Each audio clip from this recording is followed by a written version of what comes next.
السلام علیکم جی، کیسے ہیں آپ سب دوست؟ امید کرتا ہوں کہ بالکل خیر وافیت سے ہوں گے۔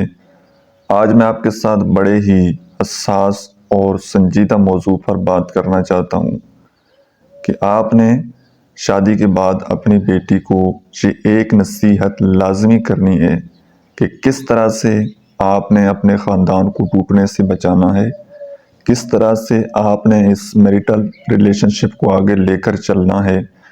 میرا خیال ہے کہ اگر تمام پیرنٹس یہ ذمہ داری کے ساتھ اپنی بیٹی کو یہ نصیحت کریں تو یقین کیجئے کئی گھر ٹوٹنے سے بچ سکتے ہیں۔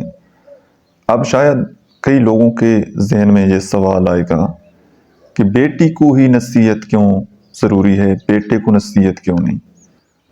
اس کی بہت بڑی ریزن یہ ہے کہ جب دو لوگوں کی آپس میں انڈرسٹینڈنگ ڈیولپ نہیں ہوتی نا، ڈیورس ہو جاتی ہے، تو اس میں زیادہ قصوروار لڑکی کو ٹھہرایا جاتا ہے، کیونکہ میل ڈومینیٹ سوسائٹی ہے۔ اور اس کے بعد مرد چاہے جتنا مرضی وہ ہیروئنچی ہو، چرسی ہو، پوڈری ہو، بد زبان ہو، بد اخلاق ہو، اس کو کوئی نہ کوئی مل جاتا ہے سیکنڈ میرج کے لیے۔ لیکن اگر بیٹی کی ڈیورس ہو جائے تو پہلی بات تو یہ ہے کہ اس کی شادی دوبارہ ہو نہیں پاتی، اور اگر دوبارہ کہیں پر اس کی شادی ہو بھی جائے تو ساری زندگی وہ سر اٹھا کر نہیں چل سکتی، ساری زندگی اس کا سر نیچا ہوتا ہے۔ اس کو اپنی نندوں کی، بھابھیوں کی، ساس سسر کی یہ باتیں، یہ تانے اس کو سننے پڑتے ہیں کہ اگر آپ اتنی زیادہ اچھی ہوتی تو آپ اپنا گھر بسا لیتی۔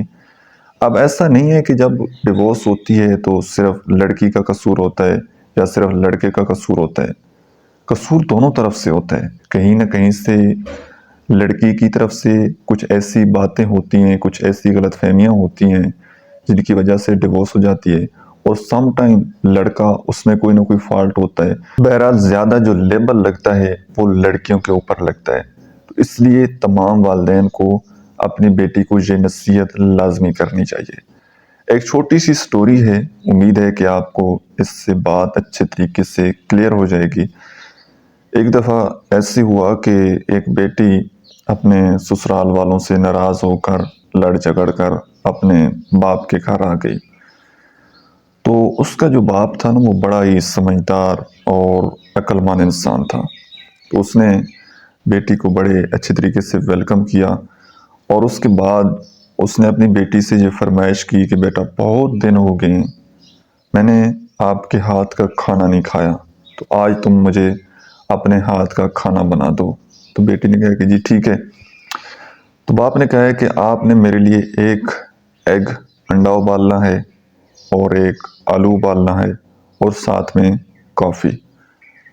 اور اس بات کو ذہن میں رکھیے کہ ان تینوں چیزوں کو ایک جتنا ٹائم 20 منٹ تک آپ نے ان کو چولہے کے اوپر رکھنا ہے۔ بیٹی نے ایسے ہی کیا۔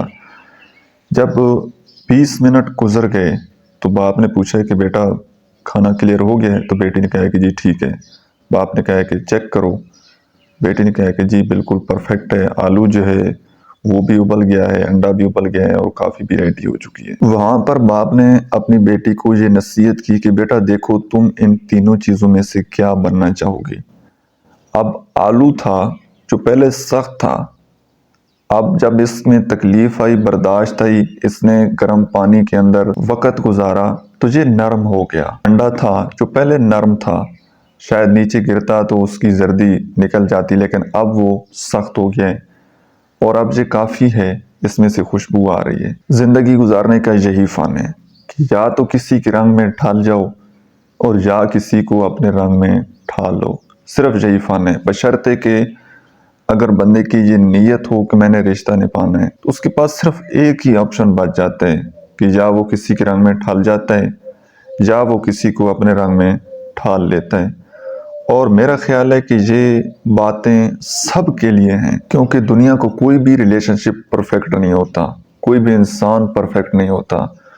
تو اگر ایک بندہ آپ کے مزاج کے مطابق نہیں ہے، آپ اس کو چھوڑ کر کسی دوسرے کے ساتھ اس کو اپنا پارٹنر بنا لیں تو کئی اس میں خامیاں نکل آئیں گی، تو اس طرح تو ساری زندگی آپ وہ چینج ہی کرتے رہیں گے، آپ کی زندگی ایسے گزر جانی ہے۔ تو اس کا صرف ایک ہی حل ہے کہ آپ کسی کے رنگ میں ڈھال جائیں یا کسی کو اپنے رنگ میں ڈھال لیں۔ آج کے لیے صرف اتنا ہی۔ امید کرتا ہوں کہ آج کی ویڈیو سے آپ نے کچھ نہ کچھ ضرور سیکھا ہوگا۔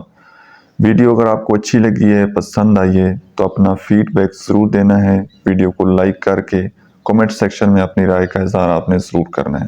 اللہ حافظ۔